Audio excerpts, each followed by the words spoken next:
हरिओम नमस्ते दोस्तों। कर्मकांड बाय आनंद पाठक में एक बार फिर से आप सभी का मैं स्वागत करता हूं। आज मैं आपको प्रैक्टिकली यज्ञोपवीत यानी जनेऊ कैसे धारण करते हैं वो मैं प्रैक्टिकली आज आपको दिखाऊंगा। और यह विधि बहुत ही संक्षिप्त यज्ञोपवीत धारण विधि के नाम से पहचानी जाती है। यह हमारे शास्त्रों में बताई हुई है। खासकर जो यज्ञोपवीत संस्कार होते हैं वो एक अलग चीज है, लेकिन ये जो है जैसे हम नई यज्ञोपवीत जब भी धारण करते हैं, जैसे खास करके जो रक्षाबंधन का दिन है, जिसे हम श्रावणी पूर्णिमा भी कहते हैं, उस समय आप अपने घर पे या किसी भी पवित्र जगह पर अपने आप अगर यज्ञोपवीत धारण करना चाहते हो, जनेऊ धारण करना चाहते हो, तो वो कैसे कर सकते हैं वो आज इस वीडियो में आपको मैं प्रैक्टिकली दिखाने वाला हूँ। साथ ही दूसरी बात यह है कि यज्ञोपवीत आपको कब कब बदलनी चाहिए, कब चेंज करनी चाहिए। तो वैसे तो कई सारे नियम है, लेकिन आज के इस वीडियो में मैं आपको सिर्फ मुख्य जो कुछ बातें हैं वो बताऊंगा। जैसे अगर आप किसी के अग्नि संस्कार में, अग्निदाह में यानी श्मशान में गए हो, तो आपको घर पे वापस जाकर यज्ञोपवीत धारण करनी चाहिए। और यज्ञोपवीत जब आप धारण करते हो तो जो आज विधि में आपको बताऊंगा उसी विधान से आपको वो धारण करनी चाहिए। अगर घर में या परिवार में किसी के वहाँ नए बच्चे का या बच्ची का जन्म हुआ है, यानी इसे कहते हैं जनना शौच, यानी जनन का सूतक, किसी का जन्म हुआ है तो उसे जनन कहते हैं। और उसमें जो सूतक लगता है वो सूतक जब खत्म हो जाए उसके बाद आपको इसी विधि विधान से यज्ञोपवीत धारण करनी है। उसी प्रकार से जब मरना शौच यानी किसी के घर में या अपने ही परिवार में किसी की मृत्यु हुई है तो 12 या 13 दिनों के बाद जब नई जनेऊ धारण करनी होती है तो इसी विधि विधान से करनी होती है। उसके अलावा जब भी ऐसा आपको लगता है कि अब आपको पुरानी यज्ञोपवीत निकाल के नई धारण करनी है तो आप इसी विधि विधान से यज्ञोपवीत धारण कर सकते हो। मैं स्पष्टता करना चाहूंगा, यह यज्ञोपवीत संस्कार की विधि नहीं है, यह नूतन नवीन यानी नई जब यज्ञोपवीत धारण करते हैं तब जो विधि विधान होता है वह है। और हर साल रक्षाबंधन के दिन आप इसी विधि विधान से अपने आप भी यज्ञोपवीत धारण कर सकते हो। मैं पूर्ण कोशिश करूंगा, या मैंने पूर्ण रिसर्च करके कोशिश की है कि बहुत सरलता से बहुत संक्षिप्त विधान आपके लिए मैं बनाऊं और आपके सामने प्रस्तुत करूं ताकि आपको भी समझने में कोई दिक्कत ना हो। हाँ, आप ये ख्याल रखिएगा कि इसमें कुछ वैदिक मंत्र आते हैं, तो अगर वो उच्चारण करने में आपको कहीं दिक्कत होती है तो कृपया करके वो उच्चारण मत कीजिएगा या कोशिश कीजिएगा, या फिर हमारा यह वीडियो देख के आप अपने आप भी यज्ञोपवीत धारण कर सकते हो। दूसरी बात यह है जो महत्वपूर्ण है, जो हमने संशोधन में पाया है कि यज्ञोपवीत की लंबाई कितनी होनी चाहिए। आपने देखा होगा कि कुछ यज्ञोपवीत बहुत लंबी होती है, कुछ यज्ञोपवीत काफ़ी छोटी होती है। तो क्या ये सही है? जी नहीं, शास्त्रों में जो लिखा है वह सुनिए आप। कात्यायन के अनुसार जो लिखा है, कात्यायन संहिता या कात्यायन मुनि के मत अनुसार जो है वो है कि यज्ञोपवीत कमर तक यानी कटी के भाग तक होनी चाहिए, या सरल भाषा में कहूँ तो हमारे लिंग और कमर का जो भाग होता है या लिंग या नाभि का जो भाग होता है उसके बीच में मध्य भाग तक इतनी ही लंबी होनी चाहिए, ना ज़्यादा लंबी ना ज़्यादा छोटी होनी चाहिए। यज्ञोपवीत अधिक लंबी होने से नुकसान होता है या एक प्रकार से शास्त्रोक्त भाषा में दोष लगता है। फिर वशिष्ठ संहिता के अनुसार, वशिष्ठ के मतानुसार नाभि के ऊपर यज्ञोपवीत होने से, अर्थात अगर यज्ञोपवीत नाभि से भी ऊपर होती है, बहुत छोटी होती है, तो आयु का नाश होता है यानी स्वास्थ्य अच्छा नहीं रहता है, या फिर शास्त्रोक्त भाषा में जो लिखा है शब्दशः वो है कि आयु का नाश होता है। फिर लिखा है नाभि से अधिक जनेऊ नीचे होने से यज्ञोपवीत ज्यादा लंबी होने से करीब करीब लिंग तक या लिंग को स्पर्श कर जाए उतनी अगर यज्ञोपवीत लंबी है तो तपोबल का क्षय हो जाता है। अर्थात आपने जितने भी जप तप किए हैं, जो भी अच्छे कर्म करके पुण्य कमाए हैं, वो तत्काल क्षय हो जाते हैं। अतः सदैव यज्ञोपवीत नाभि के समान होनी चाहिए, या नाभि से थोड़ी बहुत अगर बड़ी है यज्ञोपवीत तो वो चल सकता है, जैसे कटी के भाग तक, यानी कटी के भाग तक, कमर तक की जनेऊ वैलिड है वो चल सकती है, या नाभि के समान नाभि के स्थान तक जितनी यज्ञोपवीत पहुंच सके उतनी ही लंबी होनी चाहिए, ना ज्यादा लंबी होनी चाहिए ना कम लंबी होनी चाहिए। यह शास्त्र मत है, तो यह सदैव आपको अवश्य याद रखना ही है।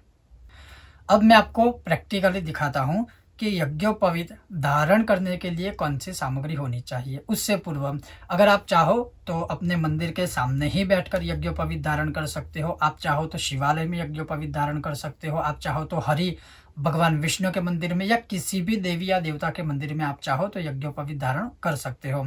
अन्यथा आप अपने घर में ही स्वयं ही यज्ञोपवीत धारण कर सकते हो। अब यज्ञोपवीत धारण करने के लिए पहले से ही आपको जो पूर्व तैयारी करनी है वो कौन सी है, यज्ञोपवीत में कौन सी सामग्री चाहिए वो आप देख लीजिए। तो यज्ञोपवीत धारण करने के लिए सिर्फ इतनी ही सामग्री चाहिए। एक ताम्र कलश में थोड़ा सा जल ले लीजिए, एक तांबे का पात्र अन्य रखिए, आप छोटा हो बड़ा इसमें साइज की कोई मैटर नहीं है।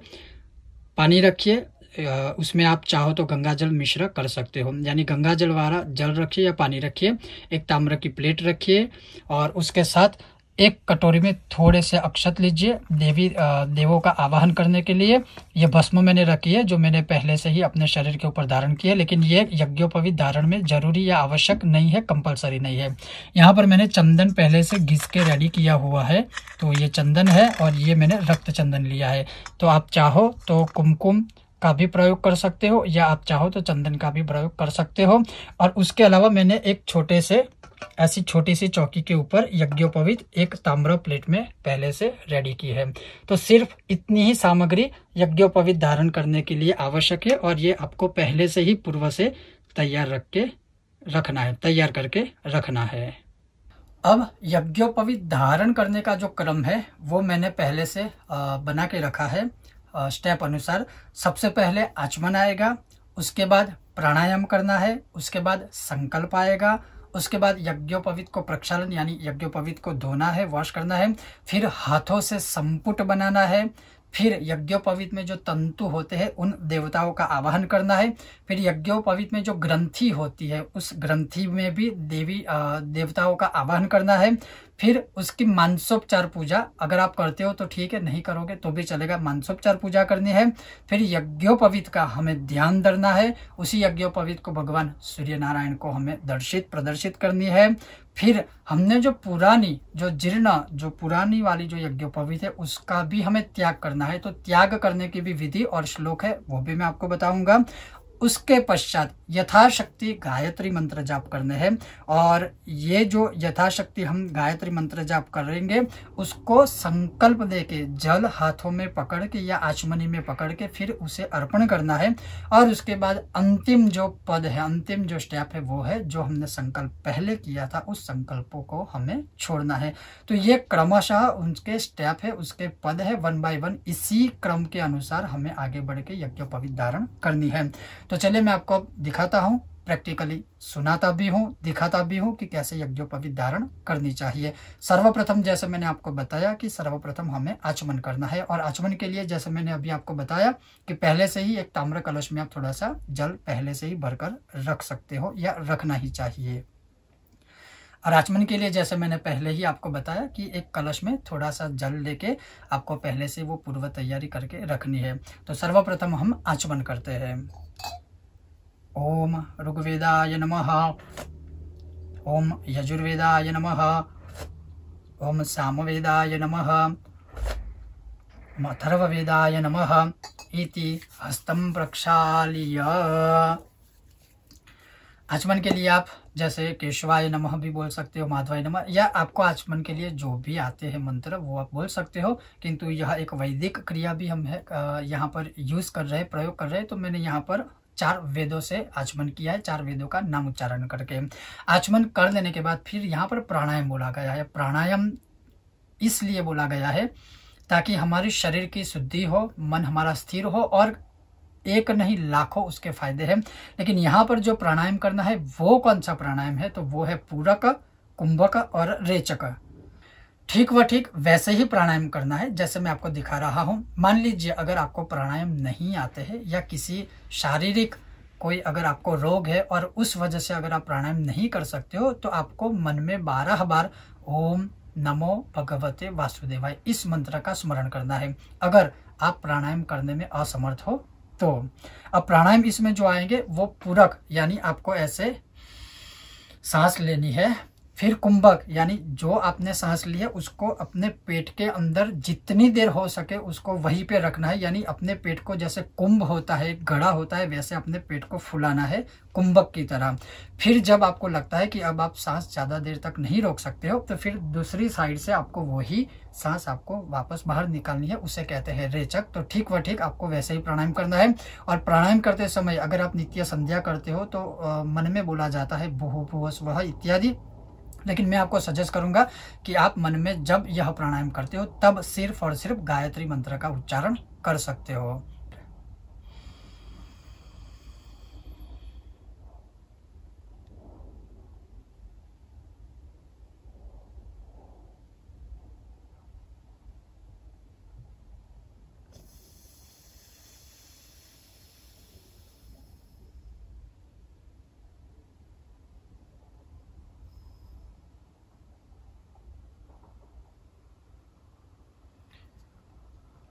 प्राणायाम कर देने के बाद फिर अपने हाथ को धो लीजिए, हस्त प्रक्षालन कर दीजिए। हालांकि मैंने ये सिर्फ एक ही प्राणायाम किया है क्योंकि वीडियो लंबा ना हो। आप चाहो तो एक सिर्फ प्राणायाम करके ही यज्ञोपवीत धारण करने की आगे की विधि कर सकते हो, या आप चाहो तो 3 बार भी कर सकते हो। जैसे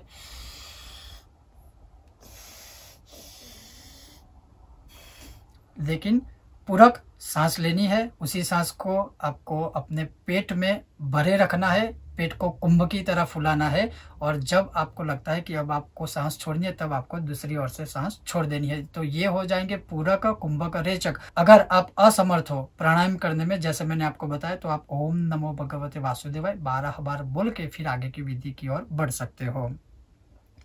प्राणायाम कर लेने के बाद अब यहाँ पर संकल्प है। संकल्प मैंने बहुत सरल लिया है, आप चाहो तो बहुत विस्तार से भी संकल्प बना सकते हो या ले सकते हो, लेकिन मैंने यहाँ पर बहुत ही सरल संकल्प लिया है ताकि आप सब समझ सके सरलता से।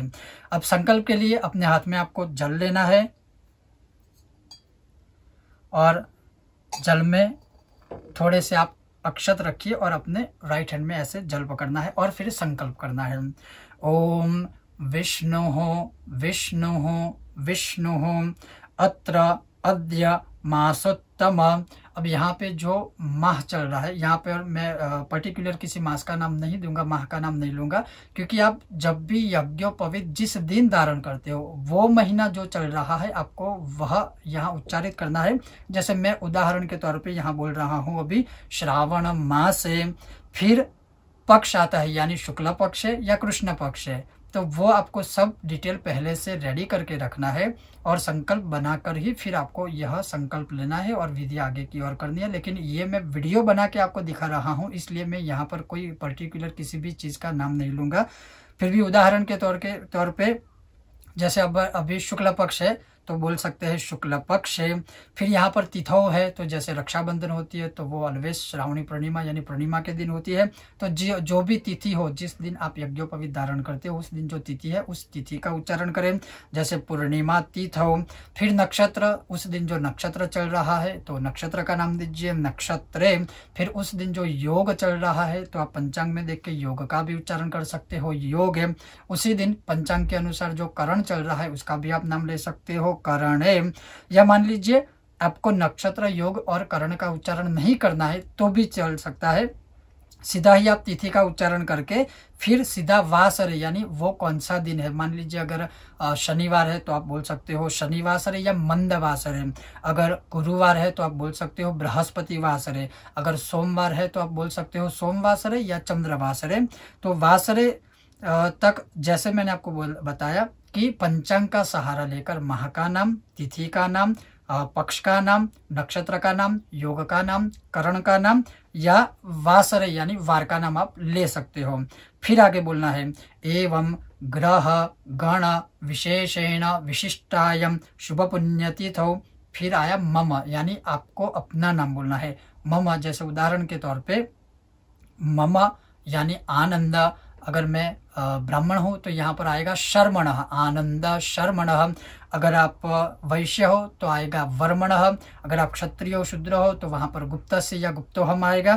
फिर अपना नाम बोल के आगे बोलना है श्रौत स्मार्त कर्मानुष्ठान सिद्धि अर्थम शुभ कर्मंगत्वेन नूतन यज्ञोपवीत धारणम अहम करिष्ये।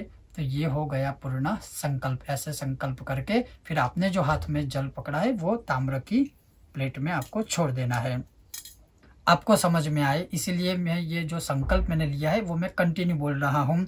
ओम विष्णु विष्णु विष्णु अत्र अद्य मासोत्तम मासे पक्षे तिथौ नक्षत्रे योगे करणे वासरे एवं ग्रह गण विशेषेण विशिष्टायां शुभपुण्यतिथौ मम शर्मणः श्रौतस्मार्थ कर्मानुष्ठान सिद्धि अर्थम शुभ कर्मांगत्वेन नूतन यज्ञोपवीत धारणम अहम करिष्ये। यह संकल्प हो गया। अब उसके पश्चात आपके आगे जो आपने यज्ञोपवीत रखी है उस यज्ञोपवीत को प्रक्षालित करना है, अर्थात जल से धोना है। आप चाहो तो पूरी यज्ञोपवीत को ना धोकर भी आप मंत्र के द्वारा उसके ऊपर जल छिड़क सकते हो, जैसे मैं आपको अभी दिखा रहा हूँ। ऐसे हाथ में जल लेकर यज्ञोपवीत जो प्रक्षालन करनी है तो पूरी यज्ञोपवीत को ना धोकर पहले अपने राइट हैंड में आप ऐसे जल पकड़िए और जो मंत्र है उसको प्रक्षालन करने का वो वैदिक मंत्र है, तो अगर आपको आता है तभी उच्चारित कीजिए, अदरवाइज आप चाहो तो यह सिर्फ सुनकर भी मेरे जैसी ऐसे विधि कर सकते हो। हरि ओम मा ओम आपो हिष्टा मयो भुवस्तान ऊर्जे ददातन महेरणाय चक्षसे जो वह शिवतमो रसस्तस्य वाजयते हनः उशतीरिव मातरः तस्मा अरङ्गमामवो जस्य क्षयाय जिन्वथ आपो जनयथा च नः। यह मंत्र उच्चारित करके ऐसे यज्ञोपवीत को सिर्फ प्रक्षालित कर दे। पूरी यज्ञोपवीत को धोने की कोई जरूरत नहीं है। इस मंत्र के माध्यम से यज्ञोपवीत को प्रक्षालित कर ले। तो यज्ञोपवीत मैंने आपको बताई कि कैसे प्रक्षालित करनी है मंत्र के माध्यम से। फिर यज्ञोपवीत को अपने हाथ में ऐसे लेके उसको संपुट बनाकर यज्ञोपवीत को संपुट के अंदर रखे और लिखा है कि दशवारम गायत्री मंत्र जपेत, अर्थात ऐसे संपुट बनाकर अपने मन में खास याद रखिएगा, गायत्री मंत्र का उच्च स्वर से कभी उच्चारण नहीं किया जा सकता है। मन में ही 10 बार गायत्री मंत्र पढ़ना है ऐसे संपुट बनाने के बाद। हालांकि मैं यहाँ पर नहीं पढ़ रहा हूँ, सिर्फ एक बार मन में गायत्री मंत्र का जप कर रहा हूँ। आपको 10 बार बोलना है।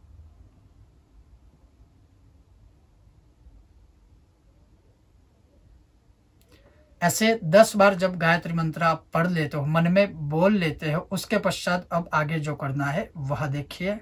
अब जनेऊ को वापस ताम्र प्लेट के ऊपर रख दीजिए और फिर यहाँ पर जो तंतु देवता है, यानी ये जो जनेऊ है उसके जितने भी तंतु है उनके सभी उनके देवता है और उन्हीं देवों का हमें आवाहन करना है। आवाहन करने के लिए एक कटोरी में आप अक्षत ले लीजिए और मंत्र को आप हमारी स्क्रीन पर देख रहे हैं, जैसे जैसे मैं दिखा रहा हूँ ठीक व ठीक आपको वैसे ही तंतु देवताओं का आवाहन करना है बोल के।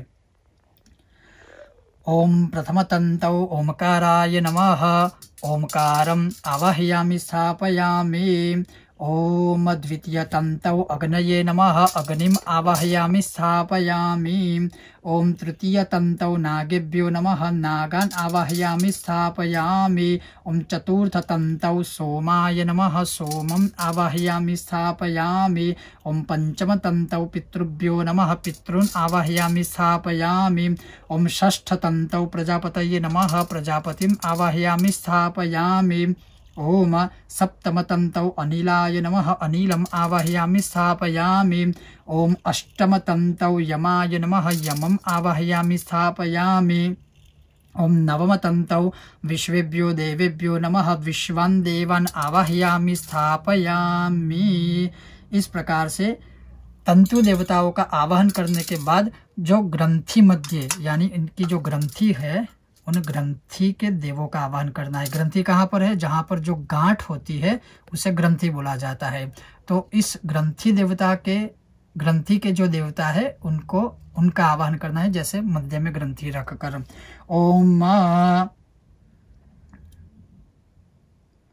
ओम यज्ञोपवीत ग्रंथि मध्ये ब्रह्मणे नमः ब्रह्माणम आवाहयामि स्थापयामि। ओम यज्ञोपवीत ग्रंथि मध्ये विष्णवे नमः विष्णुम आवाहयामि स्थापयामि। ओम यज्ञोपवीत ग्रंथि मध्ये रुद्राय नमः रुद्रम आवाहयामि स्थापयामि। या आप चाहो तो एक ही साथ बोल सकते हो, यज्ञोपवीत ग्रंथि मध्ये ब्रह्म विष्णु रुद्रेभ्यो नमः ब्रह्म विष्णु रुद्रान आवाहयामि स्थापयामि। आप ऐसे भी बोल के देवताओं का, ग्रंथि देवों का आवाहन कर सकते हो। जब यह ग्रंथि देवों का आवाहन हो जाए उसके बाद आपको सिर्फ और कुछ नहीं करना है, यज्ञोपवीत को स्पर्श करके बोलना है। ओम ऋग्वेदम प्रथम दोरके न्यसामि, यजुर्वेदम द्वितीय दोरके न्यसामि, सामवेदम तृतीय दोरके न्यसामि, अथर्ववेदम, फिर ग्रंथि को स्पर्श करके बोलना है, अथर्ववेदम ग्रंथो न्यसामि। उसके पश्चात फिर से अक्षत लेना है और फिर बोलना है जिन देवों का हमने आवाहन किया है उनकी प्रतिष्ठा करनी है। फिर बोलना है ओम आवाहित देवताः सुप्रतिष्ठिताः वरदाः भवत। अब ये हो जाने के बाद ऐसे ही यज्ञोपवीत को अपने सामने रखिए और फिर अगर हो सके तो फिर यज्ञोपवीत की मानसिक हमें पूजन करनी है। और मानसिक पूजा जैसे मैं आपको दिखा रहा हूँ वैसे करना है, आपको और कुछ नहीं करना है। यज्ञोपवीत को अभी फिलहाल ऐसे ही रखना है और अपने दोनों हाथों को नमस्कार करके फिर यज्ञोपवीत का मानसिक पूजन करना है। तो यज्ञोपवीत को वैसे ही रख के फिर मानसिक पूजा करनी है। अपने दोनों हाथों को ऐसे जोड़कर नमस्कार करके फिर जैसे मैं आपको बता रहा हूँ या आपको सुना रहा हूँ, आप सुन के भी यह भाव अपना प्रदर्शित रख सकते हो। अगर आपको उच्चारण करने में कोई तकलीफ या दिक्कत है तो फिर मानसिक पूजा करनी है। ओम यज्ञोपवीताय नमः, ओम लम पृथ्व्यात्मकम गंधम परिकल्पयामि, अर्थात हे यज्ञोपवीत के सभी देवता, मैं आपको पृथ्वी रूपी चंदन अर्पण करता हूँ, आप स्वीकार कीजिए। ओम हम आकाशात्मकम पुष्पम परिकल्पयामि, अर्थात हे यज्ञोपवीत के सभी देवता, मैं आपको आकाश रूपी पुष्प यानी सुगंध अर्पित कर रहा हूँ। ओम यम वायवात्मकम धूपम परिकल्पयामि, हे यज्ञोपवीत के देवता, मैं आपको वायु के रूप में धूप अर्पण कर रहा हूँ, स्वीकृत कीजिए, स्वीकार कीजिए।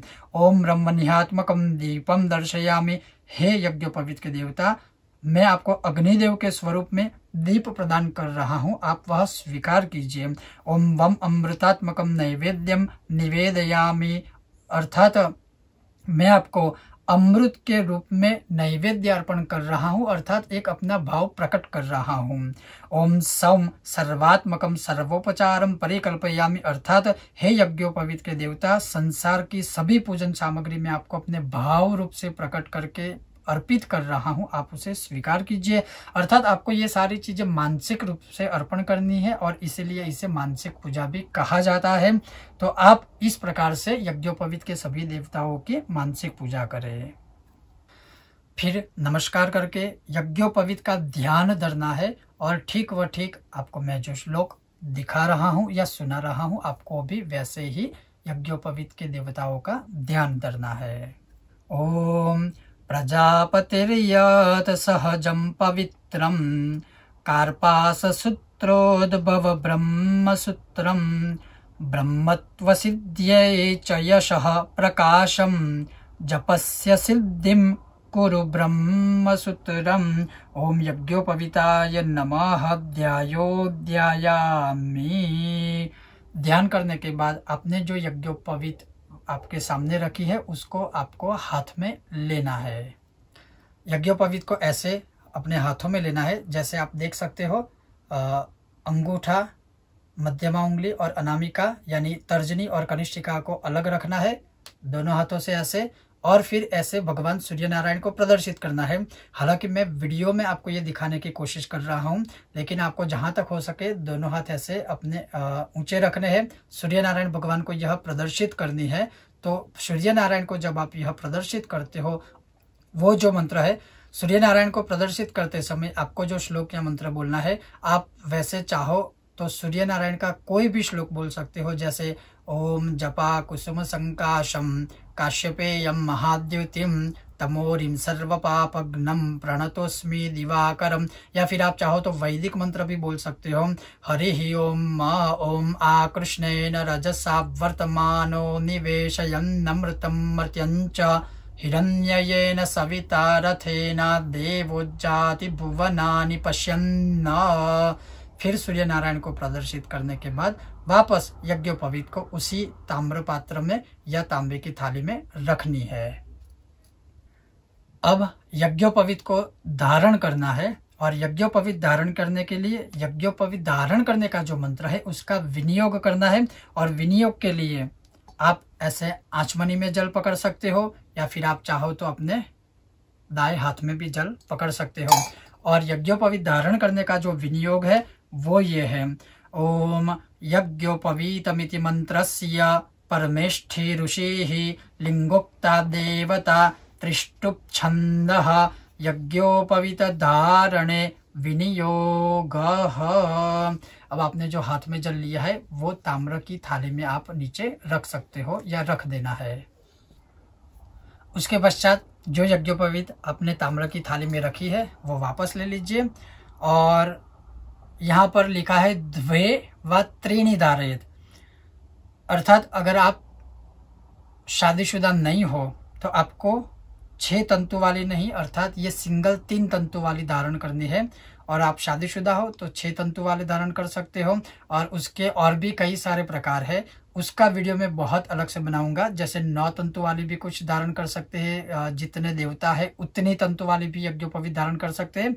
हालांकि वो एक अलग विषय है, यहाँ पर सिर्फ ये कहना चाहता हूँ कि अगर आप शादीशुदा नहीं हो तो 3 तंतु वाली अलग आप एक यज्ञोपवीत लेके धारण कर सकते हो। शादीशुदा हो तो 6 तंतु वाली आप यज्ञोपवीत धारण कर सकते हो, यानी द्वे व त्रीणि आप धारयेत्।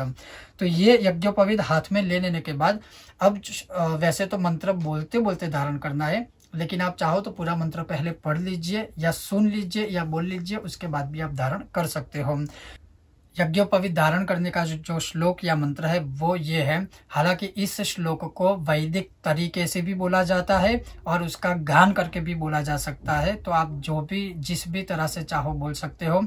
जैसे अगर आप वैदिक तरीके से बोलेंगे तो उसका उच्चारण आएगा हरि ओम ओम यज्ञोपवीतम परमं पवित्रं प्रजापतिर्यत सहजं पुरस्ताद।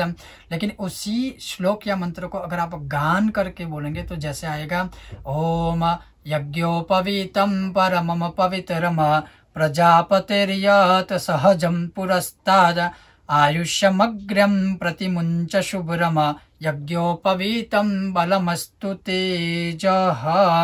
यज्ञोपवीतमसि यज्ञस्य त्वा यज्ञोपवीतिनोपनह्यामि। अर्थात इसको ऐसे गले में धारण कीजिए और अपना जो दाया हाथ है उसमें डाल दीजिए। अब ये हो गई नूतन यज्ञोपवीत, आपने धारण कर ली। अब जो पुरानी वाली यज्ञोपवीत है उसका क्या करना है? तो जो पुरानी मैंने धारण की है उसको क्या करना है, सबसे पहले उस यज्ञोपवीत में से अपना दाया हाथ निकाल के उसको गले में माला की तरह ऐसे रख लीजिए, गले में माला की तरह उसको धारण कर लीजिए। और फिर क्या करना है वो आप देखिए। अब ये गले में माला की तरह जीर्ण यानी जो पुरानी जो यज्ञोपवीत है उसको धारण कर लेने के बाद गले में माला की तरह ऐसे बना लेने के बाद आपको यह श्लोक बोलना है ओम एतावद्दिन पर्यन्तं ब्रह्मत्वं दारितं मया जीर्णत्वात्यत् परित्यागो गच्छ सूत्र यथा सुखम। अब यहाँ पर बोला है शुद्ध भूमौ निधाय शिरोहो मार्गेण, अर्थात इस यज्ञोपवीत को आपको कैसे निकालनी है तो आप ये देख लीजिए। पहले यज्ञोपवीत को ऐसे लंबी कीजिए, अपना ये जो हाथ है ऐसे रखिए और फिर इसको ऐसे गले के पीछे से निकालनी है। आप चाहो तो राइट हैंड से पकड़ के अपना लेफ्ट हैंड भी ऐसे रख सकते हो या लेफ्ट हैंड से ऐसे पकड़ के फिर राइट हैंड रख सकते हो। और अब आप देखिए मैं कैसे निकाल रहा हूं।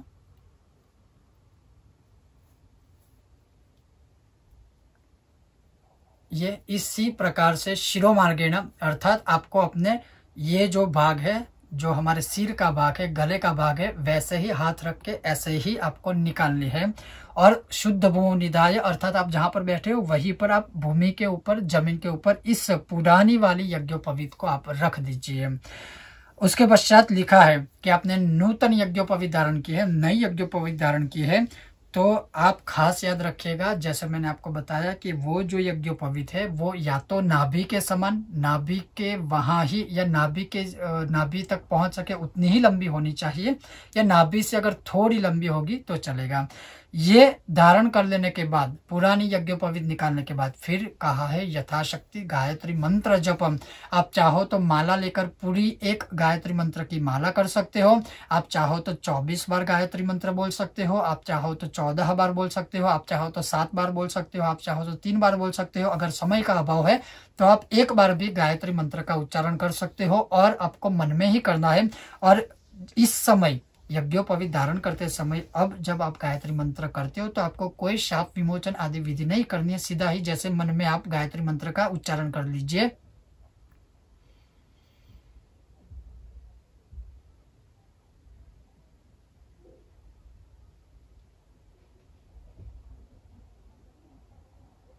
तो यहाँ पर मैंने सिर्फ 3 बार गायत्री मंत्र बोला है, आप चाहो तो पूरी एक माला भी कर सकते हो।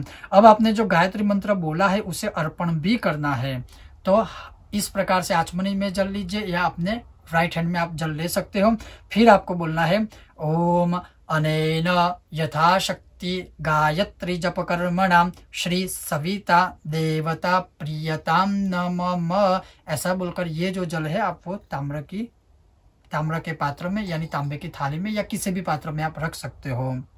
उसके बाद हमने जो शुरुआत में संकल्प लिया है वो संकल्प को छोड़ना भी है। तो पुनः आपको वैसे ही फिर से आचमनी में या अपने राइट हैंड में जल पकड़ना है, और फिर बोलना है ओम अनेन कर्मणा मम श्रौत स्मार्त कर्म अनुष्ठान सिद्धि द्वारा श्री भगवान परमेश्वराः प्रियतम नमः। ये बोलने के बाद फिर से ये जल आप ताम्र की थाली में, तांबे की थाली में, या जो भी पात्र आपने रखा है उसमें छोड़ दीजिए। यहाँ पर ये पूर्ण हुई संक्षिप्त यज्ञोपवीत धारण करने की विधि। अब कुछ चीजें जो ज्यादातर लोग कभी कंफ्यूज हो जाते हैं या कभी डरते हैं कि हम ये जो विनियोग वाला जल है, संकल्प वाला जल है, तो क्या करें। तो इस जल को किसी भी पवित्र पेड़ या पौधे में आप डाल सकते हो। उसके बाद यज्ञोपवीत के ऊपर हमने जो अक्षत डाले थे देवताओं के आवाहन के लिए, वो जो अक्षत है वो किसी पवित्र जगह पर आप डाल दीजिए, या फिर आप पंछियों को भी आप चाहो तो वो खिला सकते हो। ये हो गई 2 बात।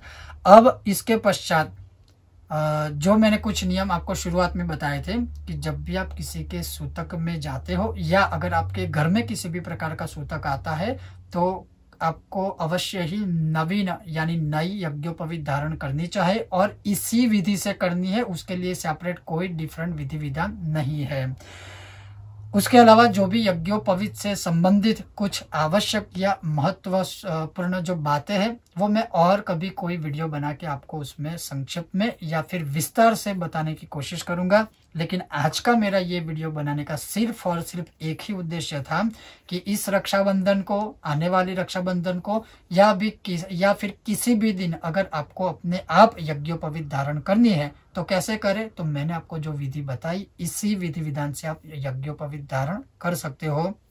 मुझे उम्मीद है कि आपको मेरा यह एक प्रैक्टिकल वीडियो अवश्य पसंद आया होगा। अगर आपको मेरा यह विषय वीडियो पसंद आया है तो बिना भूले हमारी चैनल को अभी के अभी सब्सक्राइब कीजिए ऐसे ही अच्छे वीडियो देखने के लिए।